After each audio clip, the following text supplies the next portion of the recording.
ਕੱਲ੍ਹ ਦੇ ਭਾਸ਼ਣ ਦੇ ਵਿੱਚ ਅਸੀਂ ਕਿਸਾਨੀ ਆਰਥਿਕਤਾ ਦੇ ਨਾਲ ਸੰਬੰਧਿਤ ਜੋ ਫੈਸਲੇ ਕੇਂਦਰ ਸਰਕਾਰ ਨੇ ਲਏ ਨੇ, ਜੋ ਕਾਨੂੰਨ ਬਣਾਏ ਨੇ, ਉਹਨਾਂ ਕਾਨੂੰਨਾਂ ਦੇ ਅੰਤਰਰਾਸ਼ਟਰੀ ਪਿਛੋਕੜ ਬਾਰੇ ਪਹਿਲਾਂ ਗੱਲਾਂ ਕੀਤੀਆਂ ਸੀ। ਕੱਲ੍ਹ ਅਸੀਂ ਕੋਸ਼ਿਸ਼ ਕੀਤੀ ਸੀ ਇਹ ਸਮਝਣ ਦੀ ਕਿ ਜੋ ਖੇਤੀ ਸੰਕਟ ਹੈ ਉਸ ਦਾ ਸਾਡੇ ਸੱਭਿਆਚਾਰ ਦੇ ਉੱਪਰ ਕੀ ਪ੍ਰਭਾਵ ਪੈਂਦਾ ਰਿਹਾ। ਤੇ ਇਸ ਤੋਂ ਪਹਿਲਾਂ ਜਦੋਂ ਵੀ ਖੇਤੀ ਦੇ ਸਿਲਸਿਲੇ ਦੇ ਵਿੱਚ, ਖੇਤੀ ਪ੍ਰਬੰਧਨ ਦੇ ਸਿਲਸਿਲੇ ਦੇ ਵਿੱਚ ਕੁਝ ਤਬਦੀਲੀਆਂ ਆਈਆਂ, ਉਹਨਾਂ ਨੇ ਸਾਡੀਆਂ ਜਿਹੜੀਆਂ ਸੱਭਿਆਚਾਰਕ ਸੰਸਥਾਵਾਂ ਨੂੰ, ਸਾਡੇ ਅੰਤਰ ਵਿਅਕਤੀਗਤ ਸੰਬੰਧਾਂ ਨੂੰ ਕਿਸ ਤਰੀਕੇ ਨਾਲ ਪ੍ਰਭਾਵਿਤ ਕੀਤਾ। ਅਸੀਂ ਲੈਂਡ ਏਲੀਏਨੇਸ਼ਨ ਐਕਟ ਤੋਂ ਸ਼ੁਰੂ ਕੀਤੀ ਸੀ, ਕਿਉਂਕਿ ਜਦੋਂ ਅਸੀਂ ਅੱਜ ਖੇਤੀ ਦੀ ਗੱਲ ਕਰਦੇ ਹਾਂ ਤਾਂ ਖੇਤੀ ਇੱਕ ਆਧੁਨਿਕ ਵਰਤਾਰੇ ਦੇ ਰੂਪ ਦੇ ਵਿੱਚ ਜਿਸ ਦੀ ਉਪਜ ਨੂੰ ਮੰਡੀ ਦੇ ਵਿੱਚ ਵੇਚਿਆ ਵਟਿਆ ਜਾਂਦਾ ਹੈ, ਜਿਸ ਦੀ ਐਕਸਚੇਂਜ ਵੈਲਿਊ ਹੁੰਦੀ ਹੈ, ਸਿਰਫ ਵਰਤੋਂ ਯੋਗਤਾ ਨਹੀਂ ਹੁੰਦੀ, ਵਰਤੋਂ ਮੁੱਲ ਨਹੀਂ ਹੁੰਦਾ, ਉਸਦੀ ਇੱਕ ਵਟਾਂਦਰਾ ਕਦਰ ਵੀ ਹੁੰਦੀ ਹੈ, ਵਟਾਂਦਰਾ ਜਿਹਨੂੰ ਅਸੀਂ ਕਹਿੰਦੇ ਐਕਸਚੇਂਜ ਵੈਲਿਊ ਹੁੰਦੀ ਹੈ। ਜਦੋਂ ਉਹ ਹੋਣ ਦੇ ਵਿੱਚ ਆ ਜਾਂਦੀ ਹੈ ਤਾਂ ਖੇਤੀ ਦੇ ਜਿਹੜੇ ਅਰਥ ਨੇ, ਖੇਤੀ ਦਾ ਜੀਵਨ ਦੇ ਵਿੱਚ ਜੋ ਰੋਲ ਹੈ, ਭੂਮਿਕਾ ਹੈ, ਉਹ ਵੀ ਬਦਲ ਜਾਂਦੀ ਹੈ। ਅਸੀਂ ਗੱਲ ਸ਼ੁਰੂ ਕੀਤੀ ਸੀ ਲੈਂਡ ਏਲੀਏਨੇਸ਼ਨ ਐਕਟ ਤੋਂ, ਫਿਰ ਅਸੀਂ ਪਹੁੰਚੇ ਗ੍ਰੀਨ ਰੈਵੋਲਿਊਸ਼ਨ ਦੇ ਉੱਪਰ ਕਿ ਗ੍ਰੀਨ ਰੈਵੋਲਿਊਸ਼ਨ ਦੇ ਨਾਲ ਸਾਡੇ ਅੰਤਰ ਵਿਅਕਤੀਗਤ ਸੰਬੰਧ ਨੇ, ਭਾਈਚਾਰਕ ਸੰਬੰਧ ਨੇ, ਉਹਨਾਂ ਦੇ ਉੱਪਰ ਕੀ ਅਸਰ ਪਿਆ। ਤੇ ਉਸ ਦੇ ਚਲਦਿਆਂ ਅਸੀਂ ਇਸ ਗੱਲ ਤੇ ਪਹੁੰਚੇ ਸੀ ਕਿ ਜਿਉਂ-ਜਿਉਂ ਜਿਹੜਾ ਹੈਗਾ ਇਹ ਗ੍ਰੀਨ ਰੈਵੋਲਿਊਸ਼ਨ ਪਹਿਲਾਂ ਉਭਾਰ ਵੱਲ ਜਾਂਦਾ, ਉਸ ਦੇ ਵੱਖਰੇ ਅਸਰ ਨੇ, ਤੇ ਜਦੋਂ ਫਿਰ ਨਿਵਾਣ ਵੱਲ ਜਾਣਾ ਸ਼ੁਰੂ ਕਰਦਾ, ਨਿਘਾਰ ਵੱਲ ਜਾਣਾ ਸ਼ੁਰੂ ਕਰਦਾ, ਤਾਂ ਗ੍ਰੀਨ ਰੈਵੋਲਿਊਸ਼ਨ ਦੇ ਵੱਖਰੇ ਤਰ੍ਹਾਂ ਦੇ ਜਿਹੜੇ ਅਸਰ ਨੇ ਉਹ ਦੇਖਣ ਦੇ ਵਿੱਚ ਆਉਂਦੇ ਨੇ। ਤੇ ਉਸ ਦੇ ਵਿੱਚ ਅਲੱਗ-ਥਲੱਗਤਾ ਜਿਹੜੀ ਹੈਗੀ ਹੈ, ਵਿਅਕਤੀਗਤ ਅਲੱਗ-ਥਲੱਗਤਾ, ਭਾਈਚਾਰਕ ਜੀਵਨ ਦੀ ਥਾਂ ਦੇ ਉੱਪਰ ਵਿਅਕਤੀਗਤ ਤੌਰ ਤੇ ਅਲੱਗ-ਥਲੱਗ ਜਿਹੜੇ ਰਹਿਣ ਦਾ ਢਾਂਚਾ ਹੈਗਾ ਸਾਡੇ, ਉਹ ਹਾਵੀ ਹੋਣਾ ਸ਼ੁਰੂ ਹੋ ਜਾਂਦਾ, ਤੇ ਅਸੀਂ ਵਿਅਕਤੀਗਤ ਮੁਫਾਦਾਂ ਦੇ ਉੱਪਰ ਜ਼ਿਆਦਾ ਉਲਝ ਜਾਂਦੇ ਹਾਂ, ਜਿਸ ਕਰਕੇ ਫਿਰ ਜਿਹੜੀਆਂ ਸਾਡੀਆਂ ਭਾਈਚਾਰਕ ਤਾਕਤਾਂ ਸੀਗੀਆਂ ਉਹਨਾਂ ਨੂੰ ਵੀ ਅਸੀਂ ਠੀਕ ਤਰੀਕੇ ਨਾਲ ਪਛਾਣ ਨਹੀਂ ਪਾਉਂਦੇ, ਉਹਨਾਂ ਦੀ ਵਰਤੋਂ ਕਰਨੀ ਤਾਂ ਦੂਰ ਦੀ ਗੱਲ ਹੈ। ਅਸੀਂ ਆਪਣੀ ਭਾਸ਼ਾ ਨੂੰ ਛੱਡ ਦਿੰਦੇ ਹਾਂ, ਅਸੀਂ ਆਪਣੀ ਮਿੱਟੀ ਤੋਂ, ਧਰਤੀ ਤੋਂ ਦੂਰ ਜਾਣ ਨੂੰ ਤਰਜੀਹ ਦੇਣ ਲੱਗ ਜਾਂਦੇ ਹਾਂ। ਅਸੀਂ ਇਸੇ ਸਿਲਸਿਲੇ ਦੇ ਵਿੱਚ ਤੁਰਦਿਆਂ ਹੋਇਆਂ ਜਦੋਂ ਅਸੀਂ ਬੰਦਾ ਆਪਣੀ ਮਿੱਟੀ ਤੋਂ, ਆਪਣੀ ਭਾਸ਼ਾ ਤੋਂ, ਆਪਣੇ ਭਾਈਚਾਰੇ ਤੋਂ ਟੁੱਟ ਗਿਆ ਤਾਂ ਉਹ ਬਹੁਤ ਆਸਾਨੀ ਦੇ ਨਾਲ ਜਿਹੜੀਆਂ ਨਸ਼ਿਆਂ ਤੇ ਇਸ ਤਰ੍ਹਾਂ ਦੀਆਂ ਹੋਰ ਵਹਿਬਤਾਂ ਦੇ ਵਿੱਚ ਪੈਣਾ ਸ਼ੁਰੂ ਕਰ ਦੂਗਾ, ਤੇ ਉਹ ਖੁਦਕੁਸ਼ੀ ਦੇ ਰਸਤੇ ਦੇ ਉੱਪਰ ਵੀ ਤੁਰੂਗਾ। ਹੁਣ ਜਦੋਂ ਫਿਲਮ ਬਣੀ ਸੀ ਪੰਜਾਬ ਦੇ ਬਾਰੇ, ਇੱਕ ਬਾਲੀਵੁੱਡ ਦੀ ਫਿਲਮ ਉੱਡਦਾ ਪੰਜਾਬ, ਤਾਂ ਇਸ ਗੱਲ ਦੇ ਉੱਪਰ ਅਸੀਂ ਇਤਰਾਜ਼ ਕਰਨਾ ਸ਼ੁਰੂ ਕੀਤਾ ਸੀ। ਪਰ ਸਾਨੂੰ ਇਸ ਗੱਲ ਨੂੰ, ਜੇ ਅਸੀਂ ਇਹਨੂੰ ਇਸ ਤਰ੍ਹਾਂ ਲਈਏ ਕਿ ਇਹ ਇੱਕ ਪ੍ਰਭਾਵ ਜਿਹੜਾ ਹੈਗਾ ਪੰਜਾਬ ਦਾ ਹੁਣ ਬਾਹਰ ਪਿਆ ਹੋਇਆ, ਜੇ ਪੰਜਾਬ ਬਾਹਰਲੇ ਨੁਕਤਾ ਨਿਗਾਹ ਤੋਂ ਪੰਜਾਬ ਵੱਲ ਨੂੰ ਦੇਖਦੇ ਹਾਂ ਤਾਂ ਉਹਦੇ ਵਿੱਚ ਇਹ ਚੀਜ਼ਾਂ ਕਿ ਪੰਜਾਬ ਜਿਹੜੇ ਹੈਗੇ ਨੇ, ਪੰਜਾਬ ਦੇ ਲੋਕ ਉਹ ਨਸ਼ਿਆਂ ਦੇ ਵਿੱਚ ਧਸੇ ਹੋਏ ਨੇ। ਪੰਜਾਬ ਦੇ ਲੋਕ ਹਥਿਆਰਾਂ ਤੇ ਹਿੰਸਾ ਦੀ ਭਾਸ਼ਾ ਦੇ ਵਿੱਚ ਵੀ ਗੱਲ ਕਰ ਰਹੇ ਨੇ, ਜਿਹੜਾ ਗੀਤਾਂ ਦੇ ਵਿੱਚੋਂ ਦੀ ਪ੍ਰਤੀਬਿੰਬਿਤ ਹੋ ਰਿਹਾ। ਇਸੇ ਤਰੀਕੇ ਨਾਲ ਪੰਜਾਬ ਦੇ ਜਿਹੜੇ ਲੋਕ ਨੇ ਉਹ ਬਹੁਤ ਹੀ ਗਾਵ ਜਾ ਰਹੇ ਨੇ, ਇਹ ਵੀ ਹੈਗਾ, ਤੇ ਹਥਿਆਰਾਂ ਨੂੰ ਬਹੁਤ ਪਸੰਦ ਕਰਦੇ ਨੇ। ਇਸ ਕਿਸਮ ਦੀਆਂ ਚੀਜ਼ਾਂ ਜਿਹੜੀਆਂ ਨੇ ਉਹ ਸਾਡੇ ਨਕਸ਼ਾ ਜਿਹੜਾ ਹੈਗਾ ਸਾਡੇ ਬਾਰੇ ਬਣਿਆ ਹੋਇਆ, ਤਾਂ ਇਸ ਦੇ ਵਿੱਚ ਕੁਛ ਨਾ ਕੁਛ ਸੱਚਾਈ ਵੀ ਜ਼ਰੂਰ ਹੈਗੀ ਹੈ। ਇੰਨਾ ਝੂਠਾ ਨਕਸ਼ਾ ਨਹੀਂ ਹੈ, ਭਾਵੇਂ ਕਿ ਸਾਨੂੰ ਇਹ ਬਹੁਤ ਗੱਲ ਪਸੰਦ ਆਵੇ ਜਾਂ ਨਾ ਆਵੇ। ਤਾਂ ਜਦੋਂ ਆਪਾਂ ਇਸ ਪਿਛੋਕੜ ਸਾਰਾ ਦੇਖ ਰਹੇ ਸੀ ਤਾਂ ਜੋ ਵਰਤਮਾਨ ਦੇ ਵਿੱਚ ਕਿਸਾਨੀ ਅੰਦੋਲਨ ਚੱਲਦਾ ਪਿਆ, ਇਸ ਅੰਦੋਲਨ ਦੇ ਚਲਦਿਆਂ ਹੋਇਆਂ ਜੋ ਇਹਦਾ ਰੂਪ ਬਣਦਾ ਪਿਆ, ਜਿਸ ਤਰ੍ਹਾਂ ਨਾਲ ਇਸ ਦੇ ਵਿੱਚ ਲੋਕਾਂ ਦੀ ਸ਼ਮੂਲੀਅਤ ਹੋ ਰਹੀ ਹੈ, ਤਾਂ ਉਸ ਦੇ ਵਿੱਚ ਕੁਝ ਨਵੀਆਂ ਸੰਭਾਵਨਾਵਾਂ ਵੀ ਪੈਦਾ ਹੋ ਰਹੀਆਂ ਨੇ। ਪਰ ਇਹ ਸੰਭਾਵਨਾਵਾਂ ਤਾਂ ਪੈਦਾ ਹੋਣਗੀਆਂ ਜਾਂ ਤਾਂ ਸਾਕਾਰ ਹੋਣਗੀਆਂ ਜੇ ਅਸੀਂ ਸਾਡੀਆਂ ਜਿਹੜੀਆਂ ਸੱਭਿਆਚਾਰਕ ਤਾਕਤਾਂ ਮੌਜੂਦ ਰਹੀਆਂ ਨੇ, ਉਹਨਾਂ ਤਾਕਤਾਂ ਨੂੰ ਪਛਾਣਾਂਗੇ ਤੇ ਉਹਨਾਂ ਤਾਕਤਾਂ ਨੂੰ ਵਰਤੋਂ ਦੇ ਵਿੱਚ ਲੈ ਕੇ ਆਉਣ ਦੇ ਵਾਸਤੇ ਕੋਈ ਤਰਕੀਬ, ਕੋਈ ਤਦਬੀਰ ਜਿਹੜੀ ਹੈਗੀ ਆ ਉਹ ਬਣਾਈ ਜਾਊਗੀ। ਤਾਂ ਜਦੋਂ ਅਸੀਂ ਅੱਜ ਦੇ ਦਿਨ ਦੇਖਦੇ ਹਾਂ, ਇੱਕ ਗੱਲ ਮੈਂ ਇਹ ਵੀ ਜੋੜੀ ਵਿੱਚ ਕਿ ਇਸ ਅੰਦੋਲਨ ਦੇ ਵਿੱਚ ਜੇ ਮੰਨ ਲਓ ਇਸ ਗੱਲ ਦੇ ਵਿੱਚ ਅਸੀਂ ਕਾਮਯਾਬ ਹੋ ਜਾਂਦੇ ਹਾਂ ਕਿ ਜਿਹੜੇ 3 ਕਾਨੂੰਨ ਬਣਾਏ ਗਏ ਨੇ ਉਹ ਵਾਪਸ ਲੈ ਲਏ ਜਾਂਦੇ ਨੇ, ਸਿਰਫ ਇੱਕ ਕਲਪਨਾ ਦੇ ਤੌਰ ਤੇ ਆਪਾਂ ਕਰ ਲਈਏ, ਤਾਂ ਕੀ ਪੰਜਾਬ ਦੇ ਨੌਜਵਾਨ ਦੇ ਸਾਹਮਣੇ ਜੋ ਸਮੱਸਿਆਵਾਂ ਖੜੀਆਂ ਨੇ ਤੇ ਪੰਜਾਬ ਦੇ ਕਿਸਾਨ ਦੇ ਸਾਹਮਣੇ ਜੋ ਸਮੱਸਿਆਵਾਂ ਖੜੀਆਂ ਨੇ, ਕੀ ਉਹਨਾਂ ਸਮੱਸਿਆਵਾਂ ਦਾ ਹੱਲ ਇਸ ਗੱਲ ਦੇ ਨਾਲ ਹੋਣ ਵਾਲਾ ਹੈਗਾ ਕਿ ਨਹੀਂ ਹੈਗਾ? ਇਹ ਠੀਕ ਹੈ ਕਿ ਅਸੀਂ ਬਹੁਤ ਤੇਜ਼ੀ ਨਾਲ ਬਰਬਾਦ ਹੋਣ ਤੋਂ ਬਚ ਜਾਵਾਂਗੇ, ਕਿਸਾਨੀ ਬਹੁਤ ਤੇਜ਼ੀ ਨਾਲ ਬਰਬਾਦ ਹੋਣ ਤੋਂ ਬਚ ਜੂਗੀ, ਕੁਝ ਸਮੇਂ ਲਈ ਇਸ ਗੱਲ ਦੇ ਵਿੱਚ ਅਟਕਾ ਆ ਜਾਊਗਾ। ਪਰ ਜਦੋਂ ਅਸੀਂ ਜਿਸ ਮੁਕਾਮ ਤੇ ਖੜੇ ਹਾਂ, ਸਾਡੇ ਚੋਂ ਬਹੁਤ ਸਾਰੇ ਜਾਂ ਤਾਂ ਕਿਸਾਨਾਂ ਦੇ ਪੁੱਤ ਨੇ ਜਾਂ ਕਿਸਾਨਾਂ ਦੇ ਨੇੜੇ ਤੇੜੇ ਰਹਿਣ ਵਾਲੇ ਲੋਕ ਵੀ ਨੇ,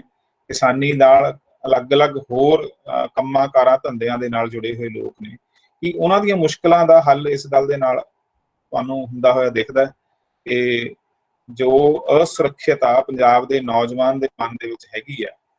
ਤੇ ਜੋ ਬਹੁਤ ਕੰਗਾਲੀ ਪੰਜਾਬ ਦੇ ਵਿੱਚ ਪਿਛਲੇ ਸਾਲਾਂ ਦੇ ਵਿੱਚ ਪੈਦਾ ਹੋਈ ਹੈ, ਕਿ ਉਸ ਬਹੁਤੇ ਕੰਗਾਲੀ ਦੇ ਵਿੱਚੋਂ ਅਸੀਂ ਉੱਭਰਨ ਦੇ ਵਿੱਚ ਕਾਮਯਾਬ ਹੋਵਾਂਗੇ? ਕੀ ਇਹ ਸੰਭਵ ਹੋਊਗਾ ਕਿ ਅਸੀਂ ਉਸ ਬਹੁਤੇ ਕੰਗਾਲੀ ਦੇ ਵਿੱਚੋਂ ਤੇ ਉਸ ਅਸੁਰੱਖਿਅਤਾ ਦੇ ਵਿੱਚੋਂ ਨਿਕਲ ਸਕਦੇ ਹੋਈਏ? ਕਿਉਂਕਿ ਇਹ ਵੀ ਨਾਲ ਕਿਹਾ ਜਾ ਰਿਹਾ ਹੈ, ਨਾਲ ਜਦੋਂ ਅਸੀਂ ਕਿਸਾਨ ਦੀ ਸਮੱਸਿਆ ਦੀ ਗੱਲ ਕਰਦੇ ਹਾਂ, ਕਿ ਜੇ ਮੰਨ ਲਓ MSP ਰਹਿ ਜਾਂਦੀ ਹੈ, ਮਿਨੀਮਮ ਸਪੋਰਟ ਪ੍ਰਾਈਸ, ਮੰਡੀਕਰਨ ਉਵੇਂ ਹੀ ਰਹਿ ਜਾਂਦਾ ਜਿਵੇਂ ਪਹਿਲਾਂ ਹੈਗਾ, ਸਰਕਾਰ MSP ਦੇ ਉੱਪਰ ਪੂਰੀ ਫਸਲ ਦੀ ਖਰੀਦ ਕਰਦੀ ਹੈ, ਉਹ ਕਰ ਰਹੀ ਸੀ, ਜੋ ਕਰ ਰਹੀ ਸੀ, ਫਿਰ ਤਾਂ ਸਾਡੇ ਜੀਵਨ ਦੇ ਵਿੱਚ ਬਹੁਤੀਆਂ ਮੁਸ਼ਕਲਾਂ ਨਹੀਂ ਸੀ ਹੋਣੀਆਂ ਚਾਹੀਦੀਆਂ। ਉਹ ਕਰਨ ਦੇ ਬਾਵਜੂਦ ਪੰਜਾਬ ਦੇ ਜਿਹੜੇ ਕਿਸਾਨ ਨੇ, ਉਹਨਾਂ ਦੇ ਜਿਹੜੇ ਬੱਚੇ ਨੇ, ਉਹ ਅਸੁਰੱਖਿਅਤ ਨੇ ਤੇ ਉਹਨਾਂ ਦੀ ਜਿਹੜੀ ਮਾਨਸਿਕਤਾ ਹੈਗੀ ਆ ਉਹ ਬਹੁਤ ਜ਼ਿਆਦਾ ਟੁੱਟ-ਫੁੱਟ ਦੀ ਸ਼ਿਕਾਰ ਹੈ। ਇਹਦੇ ਨਾਲ ਤਾਂ ਹੋਰ ਅੱਗੇ ਟੁੱਟ-ਫੁੱਟ ਹੋਣੀ ਹੈ ਜੇ ਇਹ ਕਾਨੂੰਨ ਲਾਗੂ ਨਹੀਂ ਹੁੰਦੇ, ਪਰ ਜੋ ਟੁੱਟ-ਫੁੱਟ ਪਹਿਲਾਂ ਹੋ ਰਹੀ ਹੈ ਉਸ ਦਾ ਤਾਂ ਇਲਾਜ ਇਹਨਾਂ ਨੂੰ ਵਾਪਸ ਲੈ ਲੈਣ ਦੇ ਨਾਲ ਹੀ ਹੋ ਜਾਣ ਵਾਲਾ ਨਹੀਂ ਹੈਗਾ। ਉਹਦੇ ਵਿੱਚ ਇੱਕ ਗੱਲ ਇਹ ਵੀ ਉੱਠ ਕੇ ਸਾਹਮਣੇ ਆਈ ਹੈ ਕਿ ਅਸਲ ਦੇ ਵਿੱਚ ਜਿਹੜਾ ਜਦੋਂ ਕਿਸਾਨੀ ਦਾ ਖੇਤੀ ਦਾ ਮਸ਼ੀਨੀਕਰਨ ਹੁੰਦਾ ਤਾਂ ਇਹ ਬਹੁਤ ਹੀ ਸੁਭਾਵਿਕ ਹੈ ਕਿ ਲੰਬੇ ਸਮੇਂ ਵਾਸਤੇ ਕਿਰਤ ਕਰਨ ਵਾਲੇ ਜਿਹੜੇ ਕਿਸਾਨੀ ਦੇ ਖੇਤੀ ਦੇ ਵਿੱਚ ਕਿਰਤ ਕਰਨ ਵਾਲੇ ਲੋਕ ਨੇ, ਉਹਨਾਂ ਦੇ ਵਾਸਤੇ ਕੰਮ ਨਹੀਂ ਰਹਿੰਦਾ ਹੈਗਾ ਮਸ਼ੀਨੀਕਰਨ ਦੇ ਨਾਲ। ਝਾੜ ਦੀ ਮਤਲਬ ਫਸਲ ਦੇ ਬੀਜਣ ਸਮੇਂ ਤੇ ਉਸ ਤੋਂ ਬਾਅਦ ਵੱਢਣ ਸਮੇਂ, ਉਸ ਸਮੇਂ ਲੇਬਰ ਦੀ ਜ਼ਰੂਰਤ ਪੈਂਦੀ ਆ, ਤੇ ਉਹ ਲੇਬਰ ਸਾਡੇ ਕੋਲ ਇੰਨੀ ਨਹੀਂ ਹੁੰਦੀ ਕਿ ਅਸੀਂ ਪੰਜਾਬ ਦੇ ਵਿੱਚ ਆਪਣੀ ਲੇਬਰ ਦੇ ਨਾਲ ਹੀ, ਆਪਣੀ ਪਰਿਵਾਰਕ ਲੇਬਰ ਦੇ ਨਾਲ ਹੀ ਉਹਦਾ ਕੰਮ ਚਲਾ ਸਕਦੇ ਹੋਈਏ, ਜਿੰਨੀ ਮੈਕਨਾਈਜੇਸ਼ਨ ਖੇਤੀ ਦੀ ਹੋਈ ਹੈ। ਉਸ ਦੇ ਵਿੱਚ ਸਾਨੂੰ ਬਾਹਰੋਂ ਫਿਰ ਜਿਹੜੀ ਲੇਬਰ ਹੈ, ਪ੍ਰਵਾਸੀ ਲੇਬਰ ਹੈ, ਉਸ ਦੀ ਮਦਦ ਲੈਣੀ ਪੈਂਦੀ ਹੈ, ਤੇ ਉਹ ਫਿਰ ਉਹ ਕੁੱਲ ਮਿਲਾ ਕੇ ਕੁਝ ਲੋਕਾਂ ਦਾ ਕਹਿਣਾ ਕਿ 60 ਤੋਂ 70 ਦਿਨ ਤੱਕ ਦਾ ਜਿਹੜਾ ਨਿਰੰਤਰ ਕਿਰਤ ਇੰਟੈਂਸਿਵ ਸਮਾਂ ਹੁੰਦਾ ਜਿਸ ਦੇ ਵਿੱਚ ਕਿ ਸਾਨੂੰ ਲੋੜ ਹੁੰਦੀ ਹੈ। ਤੇ ਇਹਦਾ ਮਤਲਬ ਬਹੁਤ ਸਾਰੇ ਹੱਥ ਜਿਹੜੇ ਨੇ, ਬਹੁਤ ਸਾਰੇ ਲੋਕ ਨੇ, ਉਹ ਕਿਸਾਨੀ ਦੇ ਵਿੱਚੋਂ ਮਸ਼ੀਨੀਕਰਨ ਦੇ ਨਾਲ ਵਿਹਲੇ ਕਰ ਦਿੱਤੇ ਜਾਂਦੇ। ਉਹ ਵਿਹਲੇ ਕਰਕੇ ਕਿੱਥੇ ਜਾਣਗੇ? ਉਹਨਾਂ ਨੇ ਜਿਹੜਾ ਨਾਰਮਲ ਮਾਡਲ ਹੈਗਾ ਪੂੰਜੀਵਾਦ ਦਾ, ਉਹ 'ਚ ਇਹ ਹੈ ਕਿ ਉਹਨਾਂ ਨੇ ਫਿਰ ਇੰਡਸਟਰੀ ਦੇ ਵਿੱਚ, ਉਦਯੋਗ ਦੇ ਵਿੱਚ ਖਪਣਾ ਹੁੰਦਾ। ਪਰ ਪੰਜਾਬ ਦੇ ਵਿੱਚ ਨਾ ਤਾਂ ਕੋਈ ਆਪਣੇ ਤੌਰ ਤੇ ਸੁਤੰਤਰ ਉਦਯੋਗ ਲੱਗੇ ਨੇ ਤੇ ਨਾ ਹੀ ਖੇਤੀ ਆਧਾਰਿਤ ਉਦਯੋਗ ਜਿਹੜੇ ਪੰਜਾਬ ਦੇ ਵਿੱਚ ਉਹ ਪੰਜਾਬ ਦੇ ਲੋਕਾਂ ਵੱਲੋਂ ਜਾਂ ਕਿਸੇ ਹੋਰੋਂ ਵੱਲੋਂ ਵੀ ਲਾਏ ਗਏ ਨੇ, ਜਿਨ੍ਹਾਂ ਦੇ ਵਿੱਚ ਕਿ ਪੰਜਾਬ ਦੇ ਇਹ ਵਿਹਲੇ ਹੋਏ ਹੱਥ ਉੱਥੇ ਕੰਮਕਾਰ ਲੱਗ ਸਕਣ, ਜਿਹਨੂੰ ਉਤਪਾਦਕੀ ਤੇ ਸਿਰਜਣਾਤਮਕ ਕਾਰਜ ਕਹਿੰਦੇ ਨੇ, ਉਸ ਦੇ ਵਿੱਚ ਉਹਨਾਂ ਦੀ ਸ਼ਮੂਲੀਅਤ ਹੋ ਸਕੇ। ਇਸ ਦੀ ਗੈਰ ਹਾਜ਼ਰੀ ਦੇ ਵਿੱਚ ਫਿਰ ਇਹ ਚੀਜ਼ ਪੰਜਾਬ ਦੇ ਵਿੱਚ ਬਚਦੀ ਹੈ, ਉਹ ਬਚਦੀ ਹੈ ਸੇਵਾ ਸੈਕਟਰ, ਸੇਵਾ ਖੇਤਰ। ਸੇਵਾ ਖੇਤਰ ਦਾ ਜਿਹੜਾ ਹਾਲ ਹੈ ਉਹ ਇਹ ਹੈ ਕਿ ਪਿਛਲੇ 20 ਸਾਲਾਂ ਤੋਂ ਲਗਭਗ, ਜਾਂ 2000 ਜੇ ਬਹੁਤਾ ਥੋੜਾ ਸੰਗੋੜੀਏ ਤਾਂ 16-17 ਸਾਲਾਂ ਪੰਜਾਬ ਦੇ ਵਿੱਚ ਸੇਵਾ ਖੇਤਰ ਨੂੰ ਨਿਰੰਤਰ ਰੂਪ ਦੇ ਵਿੱਚ ਖਤਮ ਕੀਤਾ ਜਾ ਰਿਹਾ ਹੈ, ਘਟਾਇਆ ਜਾ ਰਿਹਾ ਹੈ। ਖਾਸ ਕਰਕੇ ਜਿਹੜੀ ਸੁਰੱਖਿਅਤ ਪੱਕੀ ਨੌਕਰੀ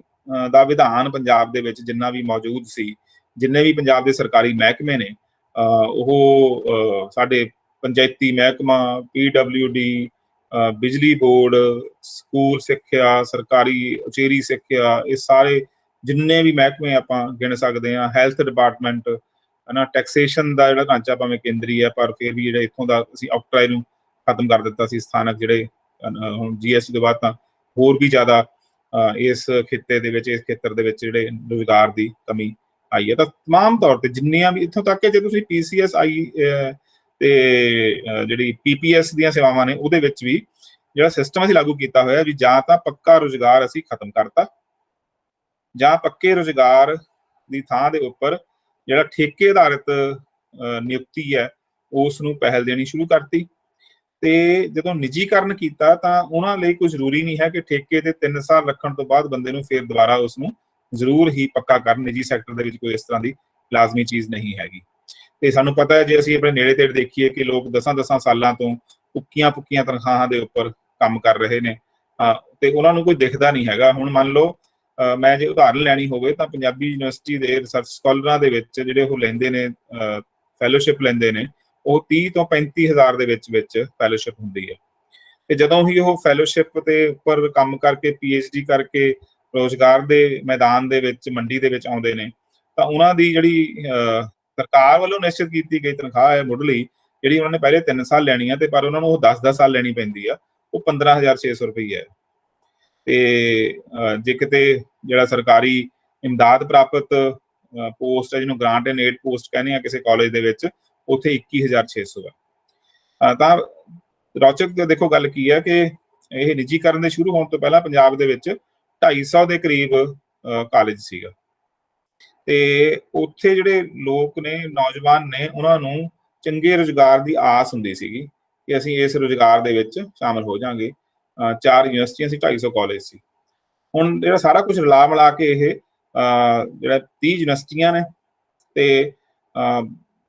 1200-1300 ਕਾਲਜ ਹੈ, ਮੈਨੂੰ ਪੂਰੀ ਐਗਜ਼ੈਕਟ ਫਿਗਰ ਨਹੀਂ ਪਤਾ। ਤਾਂ ਇਹਨਾਂ ਦੇ ਵਿੱਚ ਤਾਂ ਫਿਰ ਬਹੁਤ ਜ਼ਿਆਦਾ ਰੁਜ਼ਗਾਰ ਦੀਆਂ ਸੰਭਾਵਨਾਵਾਂ ਪੈਦਾ ਹੋਈਆਂ ਸੀ, ਪਰ ਕਿਉਂਕਿ ਅਸੀਂ ਇਸ ਨੂੰ ਇੰਨਾ ਠੇਕੇ ਤੇ ਆਧਾਰਿਤ ਕਰਤਾ, ਮੁਨਾਫਾ ਕਮਾਉਣ ਦੇ ਵਾਸਤੇ ਅਸੀਂ ਪ੍ਰਾਈਵੇਟ ਜਿਹੜੇ ਸਾਰੇ ਖਿਡਾਰੀ ਨੇ ਉਹਨਾਂ ਨੂੰ ਇੰਨੀ ਖੁੱਲਾ ਮੈਦਾਨ ਦਿੱਤਾ ਹੋਇਆ, ਇੰਨੀ ਖੇਡ ਦਿੱਤੀ ਹੋਈ ਹੈ ਕਿ ਇਹਨਾਂ ਦੇ ਵਿੱਚ ਕੋਈ ਸਥਾਈ ਰੁਜ਼ਗਾਰ ਨਹੀਂ ਹੈਗਾ ਜਿਸ ਦੇ ਵਿੱਚ ਕੋਈ ਇਹੋ ਜਿਹਾ ਬੰਦਾ ਕੰਮ ਕਰਦਾ ਹੋਵੇ ਜਿਸ ਨੂੰ ਪੂਰੇ ਸਕੇਲ ਦੇ ਵਿੱਚ ਤਨਖਾਹ ਮਿਲਦੀ ਹੋਵੇ। ਇਸ ਸਮੇਂ ਪੰਜਾਬ ਦੇ ਜਿੰਨੇ ਵੀ ਗੈਰ ਮਾਨਤਾ ਪ੍ਰਾਪਤ ਪ੍ਰਾਈਵੇਟ ਕਾਲਜ ਨੇ, ਉਹਨਾਂ ਵਿੱਚ ਕੋਈ ਵੀ ਅਧਿਆਪਕ ਤੁਹਾਨੂੰ ਨਹੀਂ ਲੱਭੂਗਾ ਜਿਹੜਾ ਕਿ ਨਿਯਮਾਂ ਮੁਤਾਬਕ ਉਸ ਸਕੇਲ ਦੇ ਵਿੱਚ ਤਨਖਾਹ ਲੈ ਰਿਹਾ ਹੋਵੇ।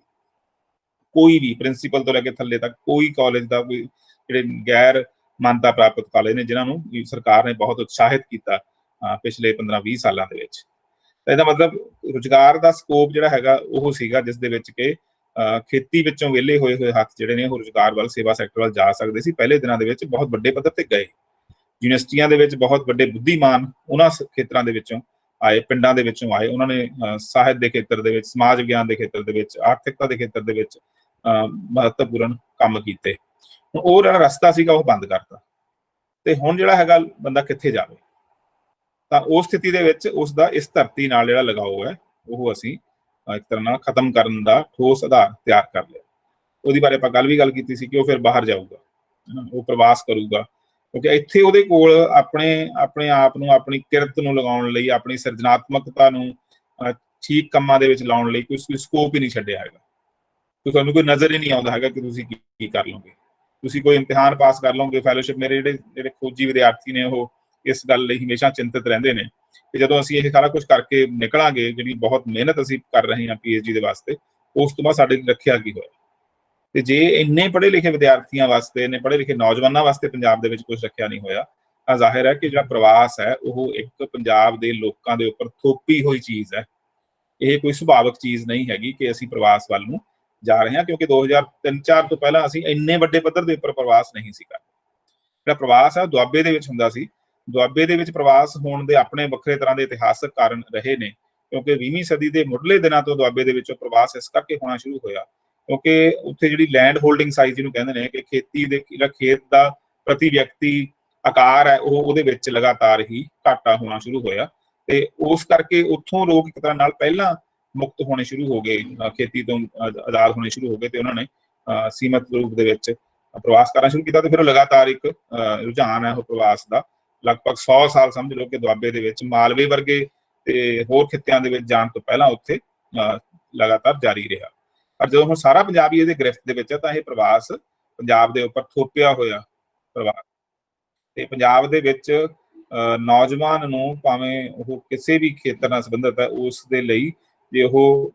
ਇੱਕ ਡੀਸੈਂਟ ਇੰਪਲੋਇਮੈਂਟ ਚਾਹੁੰਦਾ, ਇੱਕ ਮਾਣਯੋਗ ਜਿਹੜੀ ਹੈਗੀ ਆ ਜ਼ਿੰਦਗੀ ਜਿਉਣਾ ਚਾਹੁੰਦਾ, ਉਸ ਦੇ ਵਾਸਤੇ ਕੋਈ ਇਸ ਕਿਸਮ ਦਾ ਰੁਜ਼ਗਾਰ ਸਾਡੇ ਕੋਲ ਉਪਲਬਧ ਨਹੀਂ, ਅਸੀਂ ਖਤਮ ਕਰਤਾ। ਇਹ ਨਹੀਂ ਕਿ ਪੰਜਾਬ ਦੇ ਵਿੱਚ ਕੋਈ ਰੁਜ਼ਗਾਰ ਨਹੀਂ ਹੈਗਾ,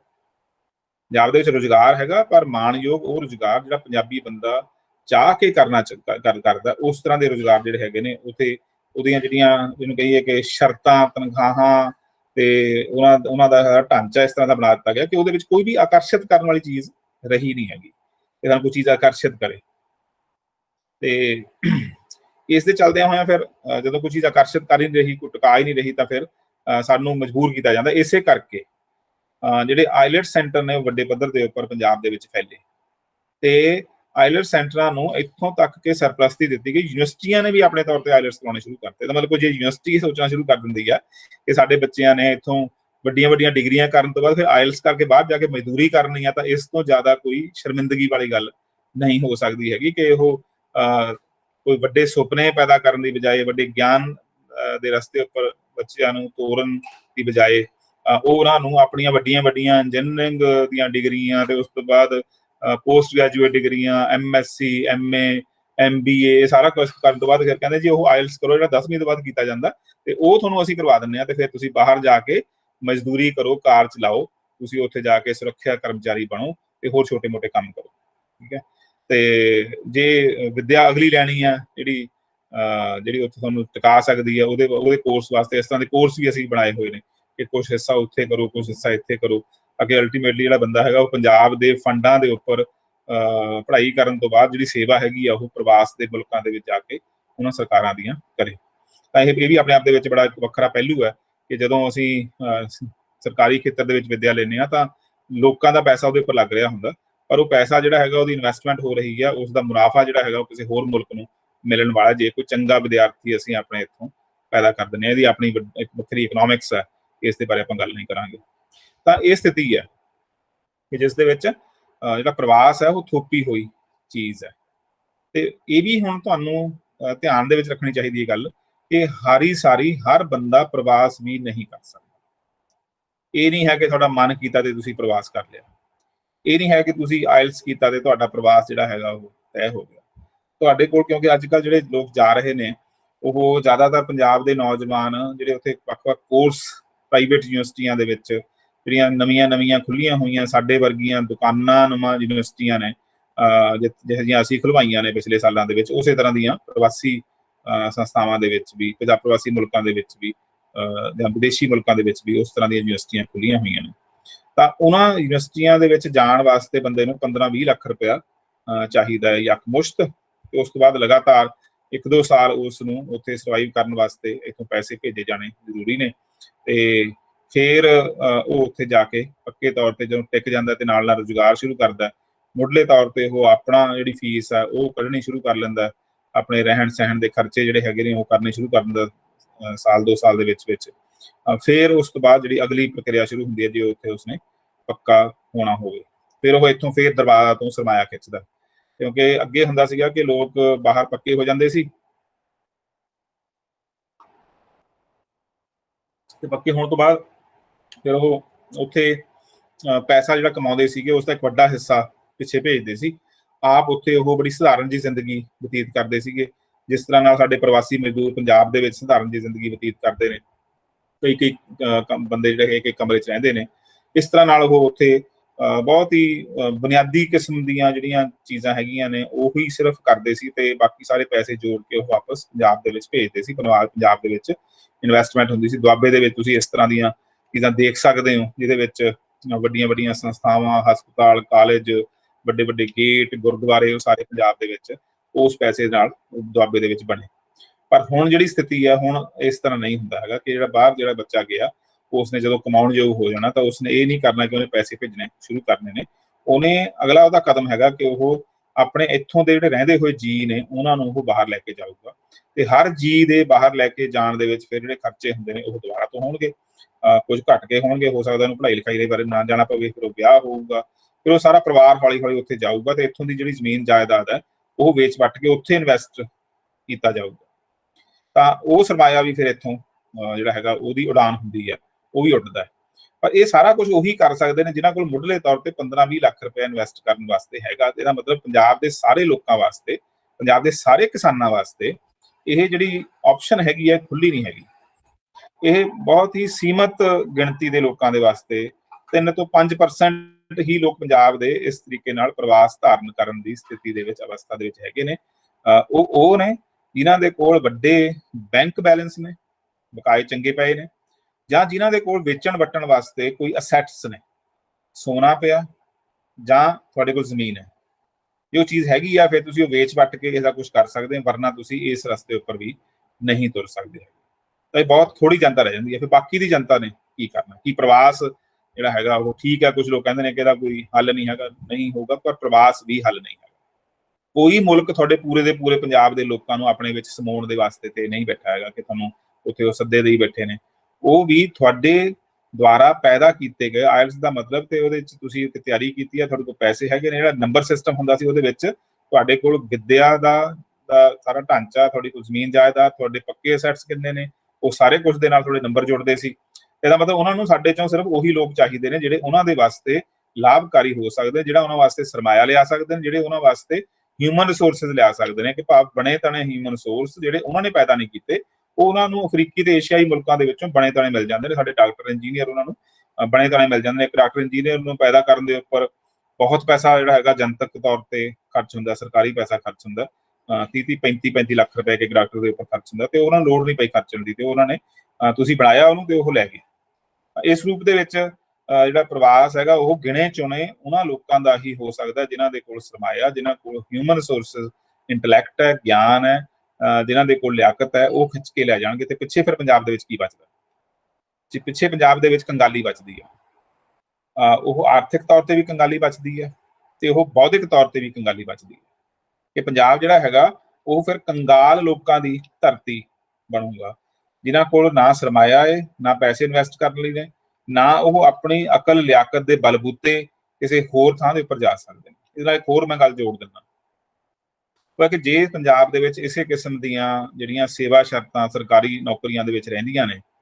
ਤੇ ਜੇ ਉਹ ਨੇੜੇ ਤੇੜੇ ਦੇ ਖਿੱਤਿਆਂ ਦੇ ਵਿੱਚ ਉਸ ਤਰ੍ਹਾਂ ਦੀਆਂ ਸੇਵਾ ਸ਼ਰਤਾਂ ਨਹੀਂ ਹੈਗੀਆਂ, ਜਿਹੜੀਆਂ ਕਿ ਨਹੀਂ ਹੈਗੀਆਂ, ਹਿਮਾਚਲ ਦੇ ਵਿੱਚ ਅਲੱਗ ਤਰ੍ਹਾਂ ਦੀਆਂ ਸੇਵਾ ਸ਼ਰਤਾਂ ਨੇ, ਹਰਿਆਣੇ ਦੇ ਵਿੱਚ ਅਲੱਗ ਤਰ੍ਹਾਂ ਦੀਆਂ ਸੇਵਾ ਸ਼ਰਤਾਂ ਨੇ, ਤੇ ਨੇੜੇ ਤੇੜੇ ਦੇ ਹੋਰ ਇਲਾਕਿਆਂ ਦੇ ਵਿੱਚ ਜੇ ਕੋਈ ਬੁੱਧੀਮਾਨ ਵਿਅਕਤੀ, ਬੁੱਧੀਮਾਨ ਵਿਦਿਆਰਥੀ ਨੂੰ ਲੱਗੂਗਾ ਕਿ ਮੈਨੂੰ ਇੱਥੇ ਤਾਂ ਮੇਰੀ ਕੁਛ ਪ੍ਰਤੀਤ ਨਹੀਂ ਹੈਗੀ, ਪਰ ਉਹਦੇ ਕੋਲ ਲਿਆਕਤ ਹੈਗੀ ਆ, ਉਹ ਬਾਹਰਲੇ ਲੋਕਾਂ ਨਾਲ ਕੰਪੀਟ ਕਰ ਸਕਦਾ, ਉਹ ਵੀ ਪੰਜਾਬ ਤੋਂ ਬਾਹਰ ਜਾਊਗਾ। ਉਹ ਮੁਲਕ ਵਿਦੇਸ਼ਾਂ ਦੇ ਵਿੱਚ ਪ੍ਰਵਾਸ ਤਾਂ ਨਹੀਂ ਕਰ ਪਾਊਗਾ, ਪਰ ਉਹ ਪੰਜਾਬ ਤੋਂ ਬਾਹਰ ਪ੍ਰਵਾਸ ਕਰੂਗਾ। ਇਹ ਹੁਣ ਸਥਿਤੀ ਹੈ ਜਿਸ ਸਥਿਤੀ ਦੇ ਸਾਹਮਣੇ ਰੱਖ ਕੇ ਸਾਨੂੰ ਅੱਜ ਦੇ ਕਿਸਾਨ ਅੰਦੋਲਨ ਨੂੰ ਸਮਝਣਾ ਚਾਹੀਦਾ ਤੇ ਇਹਦੇ ਤੋਂ ਆਸਾਂ ਲਗਾਉਣੀਆਂ ਚਾਹੀਦੀਆਂ। ਮੈਂ ਇੱਕ ਗੱਲ ਪਿੱਛੇ ਜੇ ਜਾਂ ਕੀਤੀ ਇੱਕ ਪੋਸਟ ਰਾਹੀਂ, ਤੇ ਉਹਦੇ ਵਿੱਚ ਮੈਂ ਕਹਿਣ ਦੀ ਕੋਸ਼ਿਸ਼ ਕੀਤੀ ਕਿ ਇਹ ਮੰਗਾਂ ਕਿਸਾਨ ਅੰਦੋਲਨ ਦੇ ਵਿੱਚ ਹੋਣੀਆਂ ਚਾਹੀਦੀਆਂ। ਤਾਂ ਕੁਝ ਇੱਕ ਸਾਥੀਆਂ ਨੇ ਕਿਹਾ ਕਿ ਨਹੀਂ, ਜਿਹੜਾ ਉਹ ਅੰਦੋਲਨ ਹੈ ਉਸ ਨੂੰ ਇੱਕ ਚੀਜ਼ ਦੇ ਉੱਪਰ ਫੋਕਸ ਰਹਿਣਾ ਚਾਹੀਦਾ। ਪਰ ਮੇਰਾ ਮੰਨਣਾ ਇਹ ਆ ਕਿ ਇਹ ਜੇ ਅਸੀਂ ਇਹ ਮੰਨਦੇ ਹਾਂ ਕਿ ਕਿਸਾਨੀ ਪੰਜਾਬ ਦੇ ਜੀਵਨ ਦੀ ਕੇਂਦਰੀ ਚੀਜ਼ ਹੈ, ਤੇ ਇਹਦਾ ਮਤਲਬ ਕਿ ਕਿਸਾਨੀ ਦਾ ਅੰਦੋਲਨ ਸਿਰਫ ਕਿਸਾਨੀ ਦਾ ਅੰਦੋਲਨ ਨਹੀਂ ਹੈ, ਇਹ ਪੰਜਾਬ ਦਾ ਅੰਦੋਲਨ ਵੀ ਹੈ। ਕਿਸੇ ਨੇ ਇਹ ਵੀ ਸਵਾਲ ਕੀਤਾ ਕਿ ਕਿਸਾਨੀ ਹੀ ਸਾਰਾ ਕੁਝ ਕਿਉਂ ਕਰੇ, ਤਾਂ ਕੌੜਾ ਸਵਾਲ ਬਣ ਜਾਂਦਾ ਹੈ। ਫਿਰ ਲੋਕ ਵੀ ਪਹਿਲੀ ਗੱਲ ਤਾਂ ਫਿਰ ਕਿਸਾਨੀ ਆਪਣੇ ਆਪ ਨੂੰ ਪੰਜਾਬ ਦਾ ਕੇਂਦਰ ਕਹਿਣਾ ਬੰਦ ਕਰੇ ਕਿ ਅਸੀਂ ਪੰਜਾਬ ਦਾ ਕੇਂਦਰ ਹਾਂ, ਤੇ ਲੋਕ ਵੀ ਫਿਰ ਜਿਹੜੇ ਹੈਗੇ ਨੇ ਉਹਨਾਂ ਦੀ ਕੋਈ ਮਜਬੂਰੀ ਨਹੀਂ ਹੈ ਉਹ ਕਿ ਇਸ ਸੰਘਰਸ਼ ਦੇ ਵਿੱਚ ਸ਼ਾਮਿਲ ਹੋਣ। ਜਦੋਂ ਅਸੀਂ ਇਸ ਤਰ੍ਹਾਂ ਦੀਆਂ ਸੌੜੀਆਂ ਗੱਲਾਂ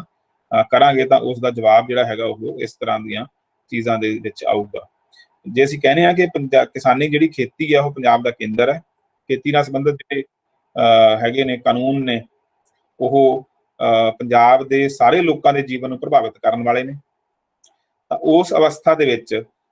ਅਸੀਂ ਇਹ ਨਹੀਂ ਕਹਿ ਸਕਦੇ ਕਿ ਇਸ ਅੰਦੋਲਨ ਦਾ ਕੰਮ ਮਹਿਜ ਉਹਨਾਂ ਤਿੰਨਾਂ ਕਾਨੂੰਨਾਂ ਨੂੰ ਵਾਪਸ ਕਰਵਾਉਣਾ ਹੀ ਹੋਣਾ ਚਾਹੀਦਾ। ਜੇ ਖੇਤੀ ਤੇ ਕਿਸਾਨੀ ਪੰਜਾਬ ਦੇ ਜੀਵਨ ਦੀ ਮੂਲ ਚੂਲ ਹੈ ਤਾਂ ਫਿਰ ਉਹਦੇ ਉੱਪਰ ਇਹ ਜ਼ਿੰਮੇਵਾਰੀ ਆਇਦ ਹੋ ਜਾਂਦੀ ਹੈ ਕਿ ਉਹ ਪੰਜਾਬ ਦੀ ਇਸ ਤਰ੍ਹਾਂ ਦੀ ਜਿਹੜਾ ਹੋ ਰਿਹਾ ਉਸ ਇਕੱਠ ਨੂੰ ਸਿਰਫ ਕਿਸਾਨੀ ਦੀਆਂ ਜਿਹੜੀਆਂ ਫੌਰੀ ਮੰਗਾਂ ਨੇ ਉਹਨਾਂ ਤੱਕ ਹੀ ਸੀਮਿਤ ਨਾ ਰੱਖ ਕੇ ਪੰਜਾਬ ਦੇ ਵਿੱਚ ਕਿਸਾਨੀ ਦੀਆਂ ਵਿਆਪਕ ਮੰਗਾਂ ਤੇ ਪੰਜਾਬ ਦੇ ਬੰਦੇ ਦੀਆਂ ਵਿਆਪਕ ਮੰਗਾਂ ਦਾ ਜਿਹੜਾ ਸਥਲ ਹੈ ਉਹ ਇਸ ਅੰਦੋਲਨ ਨੂੰ ਬਣਾਵੇ। ਤਾਂ ਇਸ ਲਈ ਜਿਹੜੇ ਭਵਿੱਖ ਦੇ ਮਸਲੇ ਨੇ ਉਹਨਾਂ ਨੂੰ ਸੰਬੋਧਿਤ ਹੋਣ ਵਾਸਤੇ ਜੋ ਵਰਤਮਾਨ ਦੀ ਅਵਸਥਾ ਜਾਂ ਜੋ ਪਿਛੋਕੜ ਦੇ ਵਿੱਚ ਹੈਗਾ ਉਸ ਦਾ ਬਹੁਤ ਹੀ ਜ਼ਿਆਦਾ ਬਾਰੀਕੀ ਦੇ ਵਿੱਚ ਸੰਰਚਨਾਤਮਕ ਵਿਸ਼ਲੇਸ਼ਣ ਕਰਨਾ ਲੋੜੀਂਦਾ ਕਿ ਕਿਹੜੀ ਚੀਜ਼ ਕਿੱਥੇ ਕਿਵੇਂ ਜੁੜੀ ਹੋਈ ਹੈ। ਤੇ ਇਹ ਰੁਜ਼ਗਾਰ ਦਾ ਮੁੱਦਾ ਬਦਲਵੇਂ ਜਿਹੜੇ ਸਰੋਤ ਪੈਦਾ ਕਰਨ ਦੇ ਵਾਸਤੇ ਬਹੁਤ ਹੀ ਜ਼ਰੂਰੀ ਮੁੱਦਾ ਹੈ। ਤੇ ਇਸ ਦੇ ਨਾਲ ਹੀ ਪੰਜਾਬ ਦੇ ਲੋਕਾਂ ਦੀ ਜਿਹਨੂੰ ਯਕਜਹਿਤੀ ਜਾਂ ਏਕਤਾ ਕਹਿੰਦੇ ਆ ਕਿ ਪੰਜਾਬ ਦੇ ਕਿਰਤੀ ਕਿਸਾਨ ਲੋਕਾਂ ਦੀ ਆਪਸ ਦੇ ਵਿੱਚ ਏਕਤਾ ਤੇ ਉਹਦੇ ਵਿੱਚੋਂ ਨਿਕਲਣ ਵਾਲੇ ਸੱਭਿਆਚਾਰਕ ਆਦਰਸ਼ ਤੇ ਉਹਨਾਂ ਦੀ ਆਪਸੀ ਸਾਂਝ। ਤੇ ਜਦੋਂ ਅਸੀਂ ਕਿਸੇ ਸੰਘਰਸ਼ ਲਈ ਚੱਲ ਰਹੇ ਹੁੰਦੇ ਹਾਂ, ਜਦੋਂ ਅਸੀਂ ਮੰਨ ਲਓ ਅਸੀਂ ਕੋਈ ਸੰਘਰਸ਼ ਕਰ ਰਹੇ ਹਾਂ, ਜਿਸ ਤਰ੍ਹਾਂ ਦੇ ਅਸੀਂ ਪਹਿਲਾਂ ਤੋਂ ਹੈਗੇ ਆ ਉਸ ਤਰ੍ਹਾਂ ਦੇ ਰਹਿ ਕੇ ਕਦੇ ਵੀ ਕੋਈ ਸੰਘਰਸ਼ ਹਾਲੇ ਤੱਕ ਜਿੱਤਿਆ ਨਹੀਂ ਗਿਆ, ਨਾ ਕੋਈ ਜਿੱਤਿਆ ਜਾ ਸਕਦਾ। ਇਸ ਕਰਕੇ ਜਦੋਂ ਅਸੀਂ ਆਲੋਚਨਾ ਕਰਦੇ ਹਾਂ ਕੇਂਦਰ ਦੀ ਜਾਂ ਉਹਨਾਂ ਧਿਰਾਂ ਦੀ ਜਿਨ੍ਹਾਂ ਨੇ ਸਾਡੇ ਉੱਪਰ ਇਸ ਤਰ੍ਹਾਂ ਦੀਆਂ ਜਿਹੜੀਆਂ ਚੀਜ਼ਾਂ ਲੱਦਣ ਦੀ ਵਿਉਂਤ ਬਣਾਈ ਹੋਈ ਹੈ, ਜਿਹੜੀਆਂ ਕਿ ਸਾਡੇ ਖਿਲਾਫ ਜਾ ਰਹੀਆਂ, ਸਾਡੀ ਐਗਜ਼ਿਸਟੈਂਸ ਦੇ ਖਿਲਾਫ ਜਾ ਰਹੀਆਂ ਨੇ, ਤਾਂ ਸਾਨੂੰ ਵੀ ਆਪਣੇ ਆਪ ਨੂੰ ਆਲੋਚਨਾਤਮਕ ਤਰੀਕੇ ਨਾਲ ਲੈਣਾ ਪਊਗਾ ਤੇ ਸਾਨੂੰ ਵੀ ਆਪਣੇ ਆਪ ਨੂੰ ਬਦਲਣਾ ਪਊਗਾ। ਜਿਸ ਤਰ੍ਹਾਂ ਦੇ ਅਸੀਂ ਹੈਗੇ ਆ ਤੇ ਜਿਸ ਤਰ੍ਹਾਂ ਦੀ ਸਾਡੀ ਸੱਤਾ ਹੈਗੀ ਆ, ਜੇ ਉਹਨਾਂ ਨੇ ਉਵੇਂ ਹੀ ਰਹਿਣਾ ਤਾਂ ਅਸੀਂ ਇੱਕ ਕਦਮ ਵੀ ਅੱਗੇ ਨਹੀਂ ਤੁਰ ਸਕਦੇ। ਸੱਤਾ ਦੇ ਬਦਲਣ ਲਈ ਸਾਨੂੰ ਖੁਦ ਨੂੰ ਬਦਲਣਾ ਪਊਗਾ। ਇਹਦਾ ਮਤਲਬ ਸਾਡੇ ਜਿਹੜੇ ਸੋਚਣ ਦੇ ਤਰੀਕੇ ਨੇ ਉਹਨਾਂ ਨੇ ਵੀ ਸਾਨੂੰ ਇੱਥੇ ਤੱਕ ਪਹੁੰਚਾਇਆ। ਇਹ ਨਹੀਂ ਕਿ ਇਕੱਲਾ ਸਰਕਾਰ ਨੇ ਹੀ ਕੀਤਾ ਸਾਰਾ ਕੁਝ, ਸਾਡੇ ਆਪਣੇ ਸੋਚਣ ਦੇ ਤਰੀਕਿਆਂ ਨੇ, ਸਾਡੇ ਸੰਗਠਨਾਂ ਨੇ, ਸਾਡੇ ਹੁਣ ਤੱਕ ਦੇ ਜੋ ਆਪਸੀ ਅੰਤਰ ਵਿਅਕਤੀਗਤ ਸੰਬੰਧ ਨੇ ਉਹਨਾਂ ਦੀ ਕਲਪਨਾ ਨੇ, ਸਾਡੀ ਆਪਣੀ ਜਿਹੜੀ ਸਮਾਜਿਕ ਜੀਵਨ ਜਾਚ ਤੇ ਉਹਦੇ ਵਿੱਚ ਜਿਹੜੀਆਂ ਆਪਣੇ ਵਿਤਕਰਿਆਂ ਦੀਆਂ ਸਾਡੀਆਂ ਆਪਣੀਆਂ ਬਣਤਰਾਂ ਨੇ, ਉਹਨਾਂ ਨੇ ਸਾਨੂੰ ਇੱਥੇ ਤੱਕ ਪਹੁੰਚਾਇਆ। ਜੇ ਸਾਡੇ ਜੀਵਨ ਦੇ ਵਿੱਚ ਹਾਲੇ ਤੱਕ ਜਾਤ ਪ੍ਰਸਤੀ ਨਹੀਂ ਖਤਮ ਹੋਈ, ਮੱਧਕਾਲ ਤੋਂ ਗੱਲ ਸ਼ੁਰੂ ਹੋਈ ਸੀ ਤੇ ਇਸ ਗੱਲ ਨੂੰ ਉਖਾੜਨ ਦੇ ਵਾਸਤੇ ਗੁਰੂਆਂ ਨੇ ਨਿਰਦੇਸ਼ ਦਿੱਤੇ ਸੀ ਤੇ ਅਸੀਂ ਅਜੇ ਉਹਨਾਂ ਦੇ ਉੱਪਰ ਹਜੇ ਤੱਕ ਪਾਲਣਾ ਕਰਨੀ ਸਾਡੀ ਬਾਕੀ ਆ। ਅਸੀਂ ਗੁਰੂਆਂ ਦਾ ਨਾਮ ਜ਼ਰੂਰ ਲੈਂਦੇ ਆ, ਗੁਰੂਆਂ ਦੇ ਸ਼ਬਦ ਨੂੰ ਪੜ੍ਹਦੇ ਵੀ ਆ, ਪਰ ਉਹਨਾਂ ਸ਼ਬਦਾਂ ਨੂੰ ਹਾਲੇ ਤੱਕ ਅਸੀਂ ਆਪਣੇ ਜੀਵਨ ਦੇ ਵਿੱਚ ਵੀ ਨਹੀਂ ਉਤਾਰਿਆ। ਖਾਸ ਕਰਕੇ ਜਿਹੜਾ ਸਮਾਜਿਕ ਦਰਸ਼ਨ ਹੈ ਗੁਰੂ ਗ੍ਰੰਥ ਸਾਹਿਬ ਦੇ ਵਿਚਲਾ, ਉਹ ਸਾਡੇ ਜੀਵਨ ਦਾ ਕਿੰਨਾ ਕੁ ਵੱਡਾ ਹਿੱਸਾ ਬਣਿਆ ਹੋਇਆ, ਸਾਡੇ ਵਿਆਪਕ ਜੀਵਨ ਦਾ ਕਿੰਨਾ ਕੁ ਵੱਡਾ ਹਿੱਸਾ ਹੋਇਆ। ਜਿੰਨਾ ਕੁ ਅਸੀਂ ਗੁਰੂ ਗ੍ਰੰਥ ਸਾਹਿਬ ਦੇ ਨਾਮ ਦੇ ਉੱਪਰ ਲੜਨ ਮਰਨ ਲਈ ਤਿਆਰ ਹੁੰਦੇ ਹਾਂ, ਕੀ ਅਸੀਂ ਗੁਰੂ ਗ੍ਰੰਥ ਸਾਹਿਬ ਦੇ ਸਮਾਜਿਕ ਸੰਦੇਸ਼ ਨੂੰ ਆਪਣੇ ਜੀਵਨ ਦੇ ਵਿੱਚ ਢਾਲਿਆ ਹੋਇਆ? ਕੀ ਅਸੀਂ ਇਸ ਗੱਲ ਦੇ ਉੱਪਰ ਆਪਣੀ ਆਲੋਚਨਾ ਕਦੇ ਕਰਾਂਗੇ ਕਿ ਉਹਨਾਂ ਨੇ ਜਾਤ ਪ੍ਰਸਤੀ ਨੂੰ ਖਤਮ ਕਰਨ ਦੀ, ਜਾਤੀ ਗਰਭ ਨੂੰ ਖਤਮ ਕਰਨ ਦੀ ਗੱਲ ਕੀਤੀ ਸੀ ਤੇ ਉਹ ਸਾਡੇ ਜੀਵਨ ਦਾ, ਸਾਡੇ ਵਿਵਹਾਰ ਦਾ, ਸਾਡੇ ਵਤੀਰੇ ਦਾ ਕਿੰਨਾ ਕੁ ਸਾਡਾ ਹਿੱਸਾ ਬਣੀ ਗਿਆ? ਇਸੇ ਤਰੀਕੇ ਨਾਲ ਜਿਹੜਾ ਨਾਰੀ ਦੀ ਸਥਿਤੀ ਆ, ਔਰਤ ਦੀ ਸਥਿਤੀ ਆ, ਉਸ ਨੂੰ ਅਸੀਂ ਕਿੰਨਾ ਕੁ ਸੰਬੋਧਿਤ ਹੋਏ ਹਾਂ? ਕਿ ਹੁਣ ਅਸੀਂ ਸੰਬੋਧਿਤ ਹੋ ਰਹੇ ਹਾਂ? ਅਸੀਂ ਆਪ ਤਾਂ ਚਾਹੁੰਦੇ ਹਾਂ ਕਿ ਅਸੀਂ ਤਾਂ ਉਹੀ ਰਹਿਣਾ ਹੈ, ਅਸੀਂ ਤਾਂ ਜਾਤੀ ਗੌਰਵ ਅਭਿਮਾਨ ਨੂੰ ਆਪਣੇ ਨਾਲ ਰੱਖਣਾ ਉਵੇਂ, ਤੇ ਅਸੀਂ ਆਪਣੀਆਂ ਜਿਹੜੀਆਂ ਸਾਡੇ ਘਰਾਂ ਦੇ ਵਿੱਚ ਵਿਤਕਰਿਆਂ ਦੀਆਂ ਬਣਤਰਾਂ ਨੇ ਉਹਨਾਂ ਨੂੰ ਐਵੇਂ ਲਾਗੂ ਕਰਨਾ। ਅਸੀਂ ਕੁੜੀਆਂ ਨੂੰ, ਆਪਣੀਆਂ ਧੀਆਂ ਨੂੰ, ਮਾਵਾਂ ਨੂੰ, ਬੇਟੀਆਂ ਨੂੰ, ਭੈਣਾਂ ਨੂੰ ਉਹ ਅਧਿਕਾਰ ਨਹੀਂ ਦੇਣੇ। ਤੇ ਪਰ ਸਰਕਾਰ ਬਦਲ ਜਾਵੇ, ਹੈਨਾ, ਜਿਹਦੇ ਕੋਲ ਤਾਕਤ ਆ ਉਹ ਬਦਲ ਜਾਵੇ, ਜਿਹਦੇ ਕੋਲ ਅਸੀਂ ਕੁਝ ਵੀ ਨਹੀਂ ਹੈਗਾ, ਭਾਵੇਂ ਠੀਕ ਆ ਘਰੇਲੂ ਤੌਰ ਤੇ ਸਾਡੇ ਕੋਲ ਵੀ ਤਾਕਤ ਹੁੰਦੀ ਆ, ਤੇ ਅਸੀਂ ਤਾਂ ਨਹੀਂ ਬਦਲਣਾ ਹੈਗਾ, ਹੈਨਾ। ਕਿ ਅਸੀਂ ਆਪਣੇ ਸੋਚਣ ਦੇ ਤਰੀਕਿਆਂ ਨੂੰ, ਉਹਨੂੰ ਅਸੀਂ ਆਲੋਚਨਾਤਮਕ ਤਰੀਕੇ ਨਾਲ, ਆਲੋਚਨਾਤਮਕ ਵਿਧੀ ਦੇ ਨਾਲ ਲੈ ਕੇ ਉਹਨੂੰ ਬਦਲਣ ਦੇ ਬਾਰੇ ਕੋਈ ਅਸੀਂ ਤਫਸੀਲ ਬਣਾਉਂਦੇ ਹਾਂ। ਤੇ ਜੇ ਨਹੀਂ ਬਣਾਉਂਦੇ ਤਾਂ ਇਹ ਜ਼ਿੱਦ ਤਾਂ ਹੋ ਸਕਦੀ ਹੈ ਤੇ ਇਹ ਹੋ ਸਕਦਾ ਹਿੰਸਾ ਦੇ ਰਾਹੀਂ ਕੋਈ ਚੀਜ਼ ਅਸੀਂ ਹੱਲ ਵੀ ਕਰ ਲਈਏ, ਪਰ ਸਾਡੀਆਂ ਮੂਲ ਬਣਤਰਾਂ ਉਹੀ ਰਹਿਣਗੀਆਂ ਜਿਹੜੀਆਂ ਬਣਤਰਾਂ ਕਰਕੇ ਇਹ ਸਾਰਾ ਕੁਝ ਸਾਡੇ ਤੇ ਲਾਗੂ ਹੋਣ ਯੋਗ ਬਣਿਆ ਹੈ, ਜਿਸ ਵਿੱਚੋਂ ਇਹ ਨਿਕਲਿਆ ਹੈ। ਠੀਕ ਹੈ, ਜੇ ਅਸੀਂ ਆਪਣੇ ਉਹੀ ਸਾਡੀਆਂ ਚੋਣਾਂ ਰਹਿਣਗੀਆਂ, ਉਹੀ ਸਾਡੇ ਪ੍ਰਤੀਮਾਨ ਰਹਿਣਗੇ, ਜੀਵਨ ਦਾ ਸਾਡਾ ਢਾਂਚਾ ਸਾਡਾ ਉਹੀ ਰਹੂਗਾ, ਤਾਂ ਕੋਈ ਸੰਭਵ ਨਹੀਂ ਹੈ ਕਿ ਸਰਕਾਰ ਜਿਹੜੀ ਹੈਗੀ ਜਿਹਦੇ ਕੋਲ ਐਡੀ ਤਾਕਤ ਹੈ ਉਹ ਵੈਸੇ ਤੁਹਾਡੇ ਜਿੱਦ ਕਰਕੇ ਬਦਲ ਜਾਵੇ ਤੇ ਇਹਦੇ ਨਾਲ ਸਾਡਾ ਜੀਵਨ ਤਬਦੀਲ ਹੋ ਜਾਵੇ। ਇਹ ਹੋਣ ਵਾਲਾ ਨਹੀਂ ਹੈਗਾ। ਮੈਂ ਤਾਂ ਇਹ ਕਹਿਣਾ ਕਿ ਜਦੋਂ ਤੁਸੀਂ ਸੱਤਾ ਨੂੰ ਤਬਦੀਲ ਕਰਨਾ, ਤੁਸੀਂ ਲੜਾਈਆਂ ਦੇਖੋ। ਜੇ ਅਸੀਂ ਸੁਤੰਤਰਤਾ ਅੰਦੋਲਨ ਦੀ ਆਪਾਂ ਗੱਲ ਕਰੀਏ,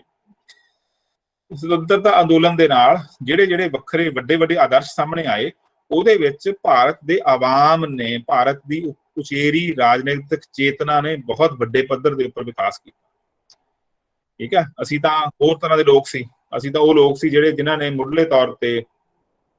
ਸੂਰ ਦੀ ਚਰਬੀ ਦੇ ਨਾਲ ਜਾਂ ਗਾਂ ਦੀ ਚਰਬੀ ਦੇ ਨਾਲ ਕੋਈ ਚੀਜ਼ ਜੇ ਕੋਈ ਕਾਰਤੂਸ ਬਣ ਗਿਆ ਤਾਂ ਅਸੀਂ ਤਾਂ ਉਹਨਾਂ ਗੱਲਾਂ ਦੇ ਹਜੇ ਵਿਰੋਧ ਕਰਨ ਵਾਲੇ ਲੋਕ ਸੀ। ਇਹ ਨਹੀਂ ਸੀ ਕਿ ਅਸੀਂ ਲੜਨਾ ਨਹੀਂ ਅੰਗਰੇਜ਼ਾਂ ਵਾਸਤੇ, ਸਾਡੇ ਮਨ 'ਚ ਇਹ ਨਹੀਂ ਸੀ ਆਇਆ ਕਿ ਅਸੀਂ ਅੰਗਰੇਜ਼ਾਂ ਵਾਸਤੇ ਨਹੀਂ ਲੜਨਾ, ਅੰਗਰੇਜ਼ ਸਾਡੇ, ਕਿ ਅਸੀਂ ਇਹ ਚਰਬੀ ਨਹੀਂ ਵਰਤਣੀ, ਇਸ ਚਰਬੀ ਦਾ ਬਣਿਆ ਹੋਇਆ ਕਾਰਤੂਸ ਨਹੀਂ ਵਰਤਣਾ, ਹੈ ਨਾ। ਅਸੀਂ ਤਾਂ ਉਹ ਲੋਕ ਸੀਗੇ। ਉੱਥੋਂ ਤੁਰ ਕੇ ਹੌਲੀ ਹੌਲੀ ਅਸੀਂ ਮੁੱਢਲੇ ਜਿਹੜੇ ਦਹਾਕਿਆਂ ਦੇ ਉੱਪਰ, 20ਵੀਂ ਸਦੀ ਦੇ ਮੁੱਢਲੇ ਦਹਾਕਿਆਂ ਤੱਕ ਪਹੁੰਚਦੇ ਹਾਂ ਆਪਣੇ ਆਪ ਨੂੰ ਆਲੋਚਨਾਤਮਕ ਤਰੀਕੇ ਨਾਲ ਲਿਆ ਤੇ ਕੁਝ ਆਪਣੇ ਅਤੀਤ ਦੇ ਵਿੱਚੋਂ ਗੌਰਵਸ਼ਾਲੀ ਚੀਜ਼ਾਂ ਦੀ ਪਛਾਣ ਵੀ ਕੀਤੀ ਪਰ ਨਾਲ ਦੀ ਨਾਲ ਅਸੀਂ ਬਹੁਤ ਸਾਰਾ ਕੁਝ ਬਦਲਿਆ। ਅਸੀਂ ਆਪਣੇ ਤਰੀਕੇ ਨਾਲ ਆਧੁਨਿਕੀਕਰਨ ਵੱਲ ਨੂੰ ਪੈਰ ਪੁੱਟਣੇ ਸ਼ੁਰੂ ਕੀਤੇ, ਜਿਹਦੇ ਵਿੱਚ ਭਾਰਤ ਦੀ ਜਿਹੜੇ ਵਿੱਚ ਜਾਤ ਪ੍ਰਸਤੀ, ਲਿੰਗ ਵਿਤਕਰੇ ਦੀਆਂ ਗੱਲਾਂ, ਸੰਪਰਦਾਇਕਤਾ ਦੀਆਂ ਗੱਲਾਂ, ਉਹ ਸਾਰੀਆਂ ਗੱਲਾਂ ਨੂੰ ਸੰਬੋਧਿਤ ਹੋ ਕੇ ਉਹਨਾਂ ਦੇ ਉੱਤਰ ਲੱਭੇ ਗਏ, ਜਿਸ ਨੂੰ ਅਸੀਂ ਰਾਸ਼ਟਰੀ ਚੇਤਨਾ ਨਾਮ ਦੀ ਚੀਜ਼ ਕਹਿੰਦੇ ਹਾਂ, ਜਿਹਦੇ ਵਿੱਚ ਖੇਤਰਵਾਦ ਨੂੰ ਪਿੱਛੇ ਕੀਤਾ ਗਿਆ ਤੇ ਰਾਸ਼ਟਰੀ ਇੱਕ ਇਮਾਰਤ ਉਸਾਰੀ ਦੇ ਵਾਸਤੇ ਇੱਕ ਮੁਕਾਬਲਤਨ ਆਧੁਨਿਕ ਜਿਹੜਾ ਸੀਗਾ ਢਾਂਚਾ ਉਹ ਤਿਆਰ ਹੋਣਾ ਸ਼ੁਰੂ ਹੋਇਆ। ਤਾਂ ਅਸੀਂ ਸੋਚ ਸਕਦੇ ਹਾਂ ਕਿ ਇਹਦਾ ਮਤਲਬ ਜਿਹੜੀ ਧਿਰ ਲੜ ਰਹੀ ਹੁੰਦੀ ਆ ਉਹ ਵੀ ਬਦਲ ਰਹੀ ਹੁੰਦੀ ਹੈ, ਤੇ ਜੇ ਅਸੀਂ ਸੋਚਿਆ ਕਿ ਜਿਹੜੀ ਧਿਰ ਲੜ ਰਹੀ ਉਹਨੇ ਨਹੀਂ ਬਦਲਣਾ, ਉਹਨੇ ਤਾਂ ਉਹੀ ਗੱਲਾਂ ਕਰਨੀਆਂ ਨੇ, ਉਹਨੇ ਤਾਂ ਉਵੇਂ ਹੀ ਰਹਿਣਾ, ਤਾਂ ਇਹ ਲੜਾਈ ਕਦੇ ਵੀ ਜਿੱਤੀ ਨਹੀਂ ਜਾ ਸਕਦੀ। ਇਹ ਕਿਹਾ ਜਾਂਦਾ ਕਿ ਜਿਹੜਾ ਪੂੰਜੀਵਾਦ, ਜਦੋਂ ਅਸੀਂ ਕਹਿੰਦੇ ਵਿਦਵਤਾ, ਮੈਂ ਵੀ ਬੋਲ ਰਿਹਾ ਮੈਂ ਹੁਣ ਜਿਸ ਸੱਤਾ ਦੇ ਖਿਲਾਫ ਜਾਂ ਜਿਸ ਤਰ੍ਹਾਂ ਦੇ ਸਿਸਟਮ ਜਾਂ ਪ੍ਰਬੰਧ ਦੇ ਖਿਲਾਫ ਬੋਲ ਰਿਹਾ, ਮੈਨੂੰ ਨਹੀਂ ਭੁੱਲਣਾ ਚਾਹੀਦਾ ਤੇ ਕਿਸੇ ਨੂੰ ਵੀ ਨਹੀਂ ਭੁੱਲਣਾ ਚਾਹੀਦਾ ਕਿ ਮੈਂ ਉਸ ਦਾ ਹਿੱਸਾ ਵੀ ਹਾਂ ਤੇ ਉਸ ਦੀ ਪੈਦਾਵਾਰ, ਤੇ ਮੈਂ ਜੇ ਇਸ ਗੱਲ ਬਾਰੇ ਚੇਤਨ ਨਹੀਂ ਆ ਤਾਂ ਮੈਂ ਫਿਰ ਕਿਸੇ ਵੀ ਕਦਮ ਦੇ ਉੱਪਰ ਕੋਈ ਗਲਤੀ ਕਰ ਸਕਦਾ। ਜਿਹੜਾ ਇਹ ਅੰਦੋਲਨ ਚੱਲ ਰਿਹਾ ਹੈ, ਇਸ ਅੰਦੋਲਨ ਦਾ ਜੋ ਰੂਪ ਰੰਗ ਚੱਲ ਰਿਹਾ ਹੈ, ਇਹ ਮਹਿਜ ਸਿਸਟਮ ਦੇ ਖਿਲਾਫ ਨਹੀਂ ਹੈ, ਇਹ ਬਹੁਤ ਸਾਰੀਆਂ ਚੀਜ਼ਾਂ ਇਸ ਦੀਆਂ ਸਿਸਟਮ ਦਾ ਹਿੱਸਾ ਵੀ ਨੇ ਤੇ ਸਿਸਟਮ ਦੀ ਪੈਦਾਵਾਰ ਵੀ, ਤੇ ਉਹੀ ਤਰ੍ਹਾਂ ਪ੍ਰਬਲ ਰੂਪ ਦੇ ਵਿੱਚ ਕੇਂਦਰ ਦੇ ਵਿੱਚ ਆਉਣਗੀਆਂ ਜਿਨ੍ਹਾਂ ਨੂੰ ਸਿਸਟਮ ਪ੍ਰਬਲ ਤੇ ਕੇਂਦਰ ਮੰਨਦਾ ਹੋਊਗਾ। ਤੇ ਜੇ ਉਹ ਆਪਣੀ ਇਸ ਪ੍ਰਬਲਤਾ ਤੇ ਕੇਂਦਰਕਤਾ ਦਾ ਸਾਰਾ ਤਰਕ ਸਿਸਟਮ ਦੇ ਵਿੱਚੋਂ ਹੀ ਲੈ ਰਹੇ ਨੇ ਤੇ ਉਸੇ ਤਰਕ ਨੂੰ ਉਹ ਜਾਰੀ ਰੱਖਣਾ ਚਾਹੁੰਦੇ ਨੇ, ਇਸ ਤਰਕ ਨੂੰ ਆਲੋਚਨਾਤਮਕ ਤਰੀਕੇ ਨਾਲ ਲੈਣ ਦੀ ਸੋਝੀ ਉਹਨਾਂ 'ਚ ਨਹੀਂ ਹੈਗੀ, ਤਾਂ ਮਤ ਸੋਚੋ ਕਿ ਉਹ ਕਦੇ ਵੀ ਸਿਸਟਮ ਨੂੰ ਸਮਝ ਸਕਣਗੇ। ਬਦਲ ਸਕਣਾ ਤਾਂ ਬਹੁਤ ਦੂਰ ਦੀ ਗੱਲ ਹੈ। ਇਹਦਾ ਮਤਲਬ ਪੂੰਜੀਵਾਦ ਦੇ ਵਿੱਚ ਵਿਦਵਤਾ, ਗਿਆਨ, ਸੰਘਰਸ਼, ਸੰਗਠਨ, ਇਸ ਸਾਰੇ ਕੁਝ ਨੂੰ ਇੱਕ ਸਹੀ ਦਿਸ਼ਾ ਵਿੱਚ ਲੈ ਕੇ ਜਾਣ ਲਈ ਜਿਹੜੇ ਲੋਕ ਲੜ ਰਹੇ ਹੁੰਦੇ ਨੇ, ਉਹਨਾਂ ਨੂੰ ਆਪਣੇ ਆਪ ਦੇ ਨਾਲ ਵੀ ਲੜਨਾ ਪੈਂਦਾ, ਆਪਣੇ ਆਪ ਦੇ ਉੱਪਰ ਵੀ ਨਿਗਾਹ ਰੱਖਣੀ ਪਊਗੀ, ਆਪਣੇ ਆਪ ਦੀ ਵੀ ਆਲੋਚਨਾ ਕਰਨੀ ਪਊਗੀ, ਆਪਣੇ ਆਪ ਨੂੰ ਵੀ ਬਦਲਣਾ ਪਊਗਾ, ਆਪਣੇ ਆਪ ਦੀ ਵੀ ਅਗਲੇ ਜਿਹੜੇ ਪੜਾਅ ਨੇ ਉਹ ਉਹਨਾਂ ਦੀ ਕਲਪਨਾ ਕਰਨੀ ਪਊਗੀ ਤੇ ਉਹਨਾਂ ਪੜਾਵਾਂ ਤੱਕ ਪਹੁੰਚਣ ਵਾਸਤੇ ਤਰੱਦਦ ਕਰਨਾ ਪਊਗਾ। ਤੇ ਇਸ ਗੱਲ ਦੇ ਵਾਸਤੇ ਅੰਦਰਲਾ ਖੂਨ ਬਲਦਾ, ਤੇ ਜੇ ਅੰਦਰਲਾ ਖੂਨ ਅਸੀਂ ਨਹੀਂ ਬਾਲਣਾ ਹੈਗਾ ਤਾਂ ਮਤ ਸੋਚੋ ਕਿ ਜਿਹੜੀ ਸਰਕਾਰ ਤੇ ਸੱਤਾ ਹੈਗੀ ਆ ਉਹ ਇੰਨੀ ਕੂਲੀ ਤੇ ਇੰਨੀ ਨਰਮ ਹੈ ਕਿ ਉਹ ਜਿਹੜੀ ਹੈਗੀ ਆ ਇਹਨਾਂ ਚੀਜ਼ਾਂ ਨੂੰ ਬੜੇ ਸੌਖੇ ਹੀ ਕਬੂਲ ਕਰ ਲੂਗੀ। ਤੇ ਜੇ ਕਬੂਲ ਕਰੂਗੀ ਤਾਂ ਇਹੀ ਹੋਊਗਾ ਕਿ ਇਹੀ ਸਿਸਟਮ ਦੀ ਨਿਰੰਤਰਤਾ ਦਾ ਸੁਪਨਾ ਲੈ ਕੇ ਇਸ ਕੰਮ ਨੂੰ ਚਲਾਇਆ ਜਾਊਗਾ, ਇਹ ਚੱਲੂਗਾ, ਇਸੇ ਤਰ੍ਹਾਂ ਨਾਲ ਇਹ ਬਦਲਣਾ ਨਹੀਂ ਚਾਹੀਦਾ। ਤਾਂ ਇਸ ਸੂਰਤ ਦੇ ਵਿੱਚ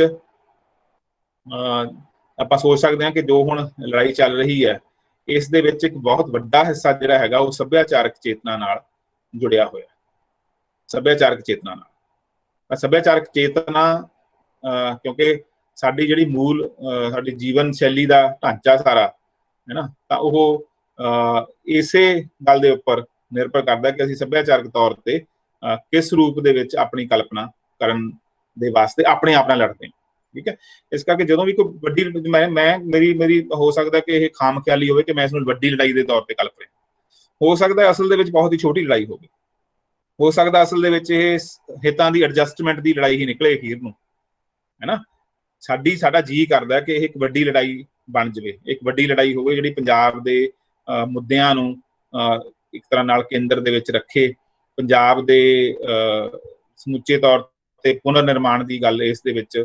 ਸਾਹਮਣੇ ਆਵੇ, ਹੈ ਨਾ। ਇਹ ਆਪਣੀ ਉਮੀਦ ਹੋ ਸਕਦੀ ਹੈ, ਆਪਣੀ ਕਲਪਨਾ ਹੋ ਸਕਦੀ ਹੈ, ਆਪਣੀ ਖਾਹਿਸ਼ ਹੋ ਸਕਦੀ ਹੈ, ਪਰ ਹੋ ਸਕਦਾ ਨਿਕਲੇ ਅਲਟੀਮੇਟਲੀ ਇਹ ਇੱਕ ਬਹੁਤ ਹੀ ਛੋਟੀ ਜੀ ਹਿੱਤਾਂ ਦੇ ਐਡਜਸਟਮੈਂਟ ਦੀ ਪੁਨਰ ਵਿਉਂਤ ਦੀ ਲੜਾਈ ਹੀ ਸੀਗੀ। ਇਸ ਦੇ ਵਿੱਚ ਕੋਈ ਬਹੁਤਾ ਕੁਛ ਪਿਆ ਨਹੀਂ ਸੀਗਾ, ਇਹ ਅਖੀਰ ਨੂੰ ਨਿਕਲ ਕੇ ਸਾਹਮਣੇ ਆ ਸਕਦਾ। ਪਰ ਇਸ ਹੁਣ ਤੱਕ ਦੀ ਚੱਲਦੀ ਲੜਾਈ ਦੇ ਵਿੱਚ ਵੱਡੀਆਂ ਸੰਭਾਵਨਾਵਾਂ ਸਾਨੂੰ ਨਜ਼ਰ ਆਉਂਦੀਆਂ ਨੇ, ਵੱਡੀਆਂ ਰਾਜਨੀਤਿਕ ਸੰਭਾਵਨਾਵਾਂ ਵੀ ਨਜ਼ਰ ਆਉਂਦੀਆਂ ਨੇ, ਵੱਡੀਆਂ ਵਿਚਾਰਧਾਰਕ ਸੰਭਾਵਨਾਵਾਂ ਵੀ ਨਜ਼ਰ ਆਉਂਦੀਆਂ ਤੇ ਵੱਡੀਆਂ ਸੱਭਿਆਚਾਰਕ ਸੰਭਾਵਨਾਵਾਂ ਵੀ ਨਜ਼ਰ ਆਉਂਦੀਆਂ ਨੇ ਕਿ ਪੰਜਾਬ ਦੇ ਸੱਭਿਆਚਾਰਕ ਜੀਵਨ ਦੀ ਕਾਇਆ ਕਲਪ ਤੇ ਰੂਪਾਂਤਰਣ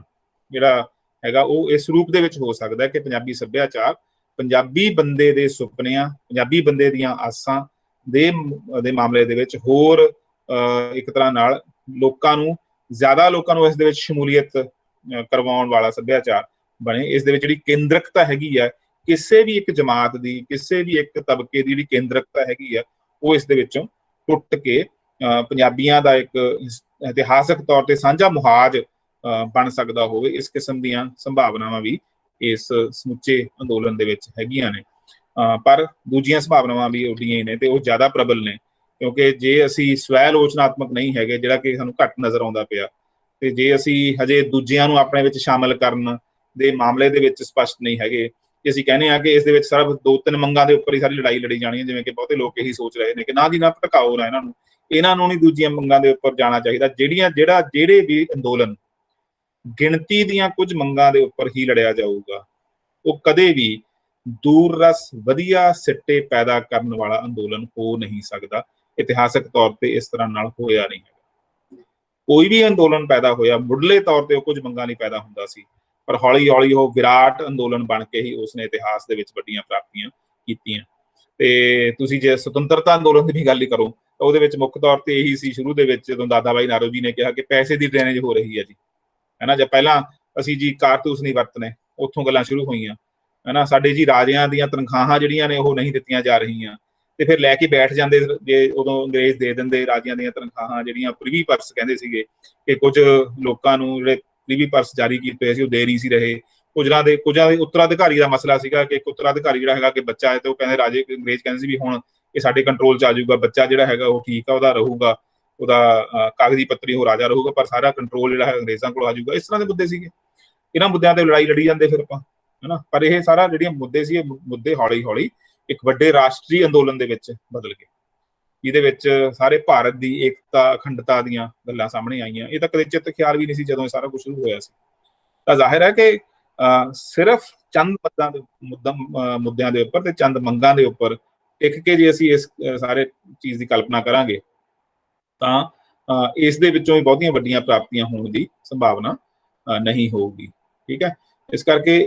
ਜਿਹੜਾ ਇਹ ਆਪਾਂ ਇਹਨੂੰ ਇਸ ਕਰਕੇ ਇੰਨਾ ਫੈਲਾਇਆ ਇਸ ਲੈਕਚਰ ਨੂੰ, ਕਿਉਂਕਿ ਇਹਦੀਆਂ ਆਪਣੇ ਤਰ੍ਹਾਂ ਦੀਆਂ ਸੱਭਿਆਚਾਰਕ ਸੰਭਾਵਨਾਵਾਂ ਹੈਗੀਆਂ ਨੇ, ਹਾਲ ਦੀ ਘੜੀ ਨਜ਼ਰ ਆ ਰਹੀਆਂ ਨੇ, ਤੇ ਸਾਨੂੰ ਉਹਨਾਂ ਸੱਭਿਆਚਾਰਕ ਸੰਭਾਵਨਾਵਾਂ ਨੂੰ ਹੋਰ ਉਭਾਰਨ ਦੀ ਜ਼ਰੂਰਤ ਹੈ। ਸਾਡੇ ਨੌਜਵਾਨ ਵਰਗ ਨੂੰ, ਸਾਡੇ ਪੜ੍ਹੇ ਲਿਖੇ ਲੋਕਾਂ ਨੂੰ, ਸਾਡੇ ਬੁੱਧੀਮਾਨਾਂ ਨੂੰ ਇਸ ਗੱਲ ਨੂੰ ਹੋਰ ਜ਼ਿਆਦਾ ਸੰਭਾਵਨਾਵਾਂ ਨੂੰ ਉਭਾਰਨ ਦੀ ਜ਼ਰੂਰਤ ਹੈ, ਤੇ ਇਹ ਸਾਰੀਆਂ ਸੰਭਾਵਨਾਵਾਂ ਨੂੰ ਉਸ ਮੁੱਖ ਪ੍ਰਵਚਨ ਦਾ, ਡਿਸਕੋਰਸ ਦਾ ਹਿੱਸਾ ਬਣਾਉਣ ਦੀ ਵੀ ਜ਼ਰੂਰਤ ਹੈ। ਇਸ ਕਰਕੇ ਜੇ ਆਪਾਂ ਇੱਧਰ ਨੂੰ ਜਾਵਾਂਗੇ ਤਾਂ ਪੰਜਾਬ ਦੇ ਸੱਭਿਆਚਾਰਕ ਰੂਪਾਂਤਰਨ ਦਾ ਜਿਹੜਾ ਨਕਸ਼ਾ ਹੈਗਾ ਉਹ ਹੋਰ ਹੋਊਗਾ, ਤੇ ਜੇ ਅਸੀਂ ਇਹਨਾਂ ਚੀਜ਼ਾਂ ਨੂੰ ਵਿੱਚ ਸ਼ਾਮਲ ਨਹੀਂ ਕਰਾਂਗੇ ਤਾਂ ਜੋ ਚੱਲ ਰਿਹਾ ਇਸ ਤੋਂ ਬਿਹਤਰ ਭਵਿੱਖ ਦੇ ਵਿੱਚ ਹੋਣ ਵਾਲਾ ਨਹੀਂ ਹੈਗਾ। ਇਹ ਜੇ 3 ਮੰਗਾਂ ਪੂਰੀਆਂ ਵੀ ਹੋ ਜਾਂਦੀਆਂ ਨੇ, ਇਹ ਮੰਗਾਂ ਮੰਨ ਲਈਆਂ ਜਾਂਦੀਆਂ ਨੇ, ਤਾਂ ਸਮਝ ਲਓ ਕਿ ਜੋ ਅਸੀਂ ਮਾਰਚ ਦੇ ਵਿੱਚ ਜੀਵਨ ਜਿਉ ਰਹੇ ਸੀ, ਅਪ੍ਰੈਲ 'ਚ ਜੀਵਨ ਜਿਉ ਰਹੇ ਸੀ, ਜੇ ਕਰੋਨਾ ਨੂੰ ਵਿੱਚੋਂ ਕੱਢ ਦਈਏ ਤਾਂ ਉਸੇ ਤਰ੍ਹਾਂ ਦਾ ਜੀਵਨ ਅਸੀਂ ਜਿਉ ਰਹੇ ਹੋਵਾਂਗੇ। ਇਹ ਸਾਰਾ ਕੁਝ ਉਵੇਂ ਵੀ ਹੋ ਜਾਂਦਾ ਹੈ ਜਿਸ ਥਾਂ ਦੇ ਉੱਪਰ ਅਸੀਂ ਪਹਿਲਾਂ ਸੀਗੇ। ਇਹ ਠੀਕ ਹੈ ਕਿ ਇੱਕ ਚੀਜ਼ ਦਾ ਇਜ਼ਾਫਾ ਹੋ ਸਕਦਾ ਹੈ, ਉਹ ਹੈਗਾ ਕਿ ਸਾਨੂੰ ਥੋੜਾ ਜਿਹਾ ਸਵੈ ਵਿਸ਼ਵਾਸ ਸਾਡੇ 'ਚ ਪੈਦਾ ਹੋ ਸਕਦਾ ਹੈ ਕਿ ਅਸੀਂ ਸਮੂਹਕ ਸੰਘਰਸ਼ ਨਾਲ ਜਿੱਤ ਪ੍ਰਾਪਤ ਕਰ ਸਕਦੇ ਹਾਂ। ਪਰ ਕਿਸ ਲਈ ਲੜਨਾ, ਕਿਸ ਮੁੱਦੇ ਲਈ ਲੜਨਾ, ਸਮੂਹਕ ਸੰਘਰਸ਼ ਕਿਸ ਚੀਜ਼ ਲਈ ਕਰਨਾ ਤੇ ਕਿਹਨਾਂ ਗੱਲਾਂ ਲਈ ਕਰਨਾ, ਜੇ ਉਸ ਵਾਸਤੇ ਸਾਡੇ ਕੋਲ ਸਪਸ਼ਟਤਾ ਨਹੀਂ ਹੈਗੀ ਤਾਂ ਇਹ ਸਵੈ ਵਿਸ਼ਵਾਸ ਵੀ ਆਪਣੇ ਆਪ ਦੇ ਵਿੱਚ ਕੋਈ ਬਹੁਤ ਦੇਰ ਟਿਕੇ ਰਹਿਣ ਤੇ ਬਹੁਤ ਜ਼ਿਆਦਾ ਕਾਰਗਰ ਹੋਣ ਵਾਲੀ ਚੀਜ਼ ਨਹੀਂ ਰਹਿੰਦਾ। ਇੱਥੇ ਆਪਾਂ ਗੱਲ ਖਤਮ ਕਰਦੇ ਹਾਂ। 11